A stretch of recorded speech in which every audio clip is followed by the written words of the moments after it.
हमने तुझे जाना है फकत तेरी अता से, हमने तुझे जाना है फकत तेरी अता से।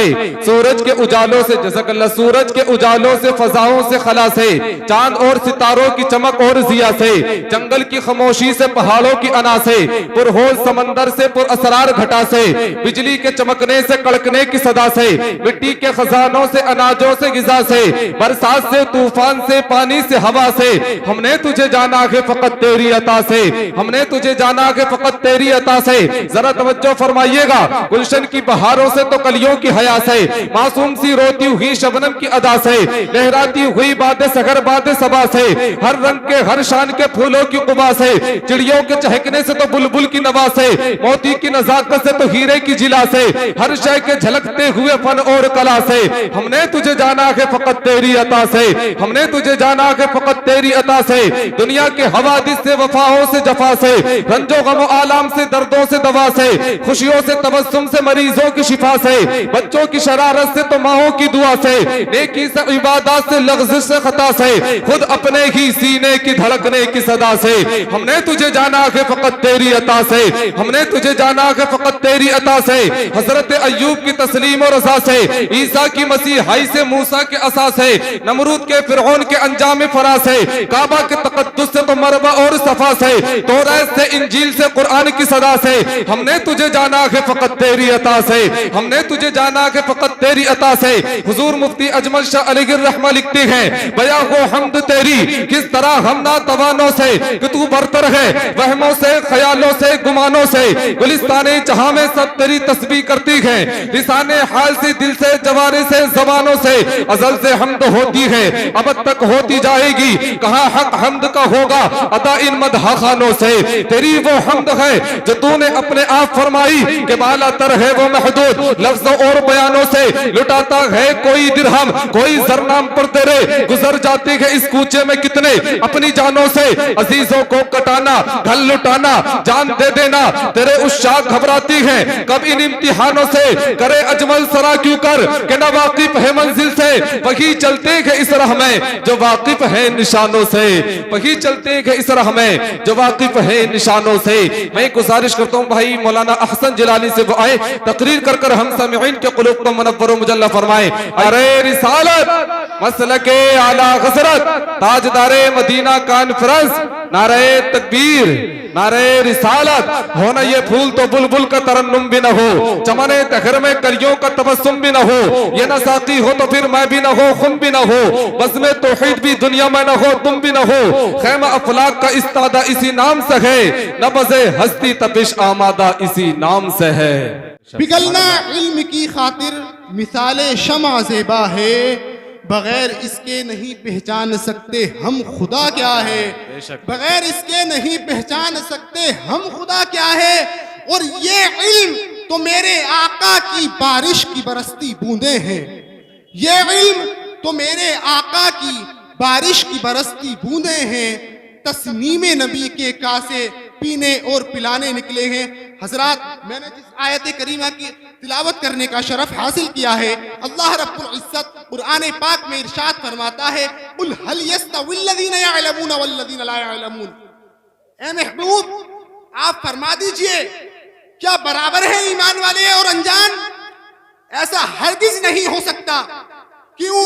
क्योंकि अल्लाह के रसूल अलैहिस्सलातु वस्सलाम ने इरशाद फरमाया, अल इल्मु नूर, इल्म नूर है, इल्म रोशनी है, इल्म जो है अंधेरे को उजाले में तब्दील करने वाला है, इल्म कुरान और हदीस का नूर है, इल्म वो नूर है जिसको मेरे आका सल्लल्लाहु ताला अलैहि वसल्लम फारान की चोटियों से लेकर निकले, इल्म वो नूर है जिसको मेरे आका सल्लल्लाहु ताला अलैहि वसल्लम ताइफ के बाजार में लेकर निकले, इल्म वो शय है कि जिसकी कहीं हार नहीं, इल्म वो शय है कि जिसकी कहीं हार नहीं, इल्म को काटने वाली कोई तलवार नहीं। हज़रात, वक़ुर रब्बी ज़िदनी इल्मा। ए महबूब, आप मुझसे तलबे इल्म ज़्यादती करें, ज़्यादती तलबे इल्म करें। इसका क्या मतलब है कि अल्लाह रब्बुल इज्जत ने दूसरी जगह और कहीं ये इरशाद नहीं फरमाया, ए मेरे महबूब, ए मेरे प्यारे, तुम मुझसे फुला चीज तलब करो, तुम मुझसे माल तलब करो, तुम मुझसे इज्जत तलब करो, लेकिन अल्लाह रब्बुल इज्जत ने कुरान मुक़द्दस में कहीं इरशाद फरमाया तो ये फरमाया वक़ुर रब्बि ज़िदनी इल्मा। अल्लामा इब्न हजर अस्क़लानी इस आयत के तहत लिखते हैं कि इस आयत से वाज़ेह तौर पर इल्म की फजीलत को बयान करना है, क्योंकि इल्म ही की बदौलत इंसान बनता है, इल्म ही की बदौलत इंसान अपने वजूद को पहचानता है, इल्म ही की बदौलत जब तक हमारे पास इल्म नहीं होगा हम किसी भी फील्ड में आगे नहीं बढ़ सकते। आज हमारी सबसे बड़ी बर्बादी की वजह इल्म से ना आशना होना है, क्योंकि आज हमारी कौम का बच्चा खेलता हुआ नजर आता है, कहीं घूमता हुआ नजर आता है, लेकिन इल्म की तरफ कोई तवज्जो नहीं। संभल के अंदर काफी मदारिस हैं, काफी मदरसे हैं, लेकिन कोई तवज्जो नहीं। जब तक हम अपने बच्चों को मदरसा नहीं पढ़ाएंगे, तब तक इल्म नहीं सिखाएंगे, तो वो अपने आप को भी नहीं पहचान पाएगा। क्योंकि अल्लाह रब्बुल इज्जत ने दुनिया में हमको किस लिए भेजा? अल्लाह रब्बुल इज्जत का दुनिया में हमको भेजने का मकसद सिर्फ एक है। क्यों? अल्लाह रब्बुल इज्जत ने कुरान मजीद में वाज़ेह तौर पर इरशाद फरमा दिया है, वमा खलक़तुल जिन्न वल इंसा इल्ला लियअबुदून, कि हमने इंसान को सिर्फ और सिर्फ इबादत के लिए ही पैदा किया। इसका मकसद क्या है? इसका मकसद जरा सुनिए। इसका मकसद क्या ये है कि इंसान सारा दिन मस्जिद में बैठे और मस्जिद में बैठकर अल्लाह अल्लाह करे? नहीं, इसका मकसद ये नहीं है। अल्लाह की इबादत करने का मकसद ये नहीं है कि तुम मस्जिद में जाओ और अल्लाह नमाज पढ़ो, सिर्फ यही इबादत का मकसद नहीं है, बल्कि आप हलाल तरीके से कमाओ, हलाल तरीके से अपने बीवी बच्चों पर खर्च करो, वो भी इबादत है। आपका सोना भी इबादत बन जाएगा, आपका जागना भी इबादत बन जाएगा। अल्लाह ताला ने एक जगह इरशाद फरमाता है, यरफ़अुल्लाहु अल्लज़ीना आमनू मिनकुम वल्लज़ीना ऊतुल इल्म दरजात। अल्लाह रब्बुल इज्जत ने तुम में मोमिनों के दर्जात को बुलंद किया और उनके जिनको इल्म दिया गया। अब जब अल्लाह रब्बुल इज्जत ने वाज़ेह तौर पर इरशाद फरमा दिया कि तुम में मोमिनों के दर्जात को बुलंद किया गया, तो ये कहने का मतलब क्या है कि तुम में जो इल्म वाले हैं और उनके दर्जात, बताने का मकसद सिर्फ इतना ही है, जब हमारे पास एजुकेशन की पावर होगी तो हम दुनिया के किसी भी मैदान में कहीं पीछे नहीं होंगे। आज हमारी बर्बादी का सबब सिर्फ यही है कि हम इल्म नहीं सीखते। हम इल्म सीखते भी हैं तो दुनिया का इल्म सीखते हैं। दुनिया का इल्म सीखना मना नहीं है, लेकिन उसके साथ शर्त यह है कि वो दीन ये भी सिखाने वाला हो कि सबसे आला वो आला हमारा नबी, सबसे बाला वो बाला हमारा नबी। बुझ गई जिसके आगे सभी मशाले शमा लेकर वो आया, हमारा नबी। सुभान अल्लाह। नारे तकबीर, नारे रिसालत, हजरत मौलाना आलमगीर साहिब किबला, उलमाए अहले सुन्नत। आजकल लोग नारे तकबीर, इल्म दुनिया सीखते हैं। इल्म दुनिया भी बहुत जरूरी है आज के दौर में। हमारी कौम में डॉक्टर, इंजीनियर, वकील बहुत जरूरी है, लेकिन वो इल्म दीन से ना आशना है। तो उसकी वजह क्या है? इल्म दीन वो सीखने के लिए शुरू से ही इब्तिदा नहीं जाते। क्यों? क्योंकि हमारी कौम की बेटियां, इनका बहुत बड़ा रोल है। जब तक मेरी कौम की बच्चियां, मेरी माएं बहनें पढ़ी लिखी नहीं होंगी तो हम अपने घर में तरबियत नहीं कर सकते, क्योंकि सबसे बड़ी दरसगाह माँ की गोद है। अगर बच्चा वहां सही तरीके से परवरिश पा गया तो बच्चा कामयाब है। यहाँ पर एक वाकया हजरत अलाउद्दीन समरकंदी रज़ी अल्लाह ताला अन्हु, बहुत बड़े अपने वक्त के नाबग़े रोजगार, बहुत बड़े बुजुर्ग अलाउद्दीन समरकंदी, आपने एक किताब लिखी फिक़ह में, बहुत बड़ी किताब। तो आपने उस किताब को, जब उस किताब का मतन लिखा तो वो इस कदर उम्दा था कि हर कोई उसका तर्जुमा आसानी से नहीं कर पाता था। लेकिन वही उनकी बेटी कनीज़े सैयदतुना आयशा सिद्दीक़ा रज़ियल्लाहु ताला अन्हा, क्योंकि मेरी माँ आयशा सिद्दीक़ा रज़ियल्लाहु ताला अन्हा, सहाबा इकराम फरमाते हैं कि दीन के मसले के अंदर जब हमें कहीं उलझन होती तो हम हजरत आयशा सिद्दीक़ा की बारगाह में जाते हैं और हमारी माँ उम्मुल मोमिनीन हजरत आयशा सिद्दीक़ा उस मसले का हल फरमा देती, क्योंकि हुजूर नबी करीम सल्लल्लाहु तआला अलैहि वसल्लम से उन्होंने इल्म बिला वास्ता लिया था। तो वो इतनी बड़ी फकीहा थी इतनी बड़ी फकीहा थी, उन्हीं के नक्शे कदम पर अलाउद्दीन समरकंदी की बेटी कनीज़े फातिमा, जिनका नाम फातिमा है, आपने उस किताब को बिना देखे याद किया। आपके इल्म का इतना शोहरा था कि दूर दूर से बादशाहाने वक्त ने उनके रिश्ते भेजे कि हम आपकी बेटी से शादी के मुतमन्नी हैं, लेकिन हजरत ने कहा कि नहीं, बादशाहाने वक्त के रिश्ते ठुकरा दिए जाए, हम किसी ऐसे शख्स से रिश्ता नहीं करेंगे तो जो दुनियादार हो, क्योंकि वो बहुत बड़े फकीह थे। उन्हीं के शागिर्दों में एक नाम है अब्दुल्ला कासानी का, इमाम कासानी जिनको कहा जाता था। इमाम कासानी ने कहा कि हुजूर, मेरे घर वालों की ख्वाहिश है और मेरी भी ख्वाहिश है कि मैं आपकी बेटी से निकाह करूं। तो हजरत अल्लामा अलाउद्दीन समरकंदी ने कहा कि बेटा, शादी तो एक शर्त पे कर दूंगा मैं, आपको ये किताब है मेरी फिक़ह के अंदर, इसकी शरह लिखनी होगी। तो हजरत अलाउद्दीन समरकंदी ने का इतना फरमाना था, आपने इस कदर जामे और माने शरह लिखी कि जब आपने उस शरह को पढ़ा तो आपने कहा, बेटा बहुत अच्छी शरह है और तुम से हम अपनी बेटी का रिश्ता करते हैं।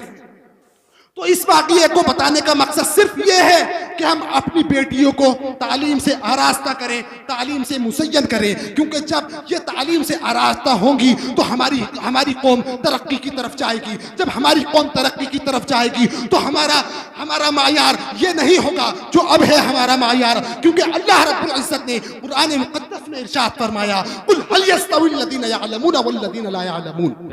और अल्लाह के हबीब सल्लल्लाहु तआला अलैहि वसल्लम आलिम की फजीलत इस तरह बयान करते हैं कि मन साफ़हा आलिमन फकअन्नमा साफ़हनी, जिसने आलिम से मुसाफा किया गोया कि उसने मुझसे मुसाफा किया।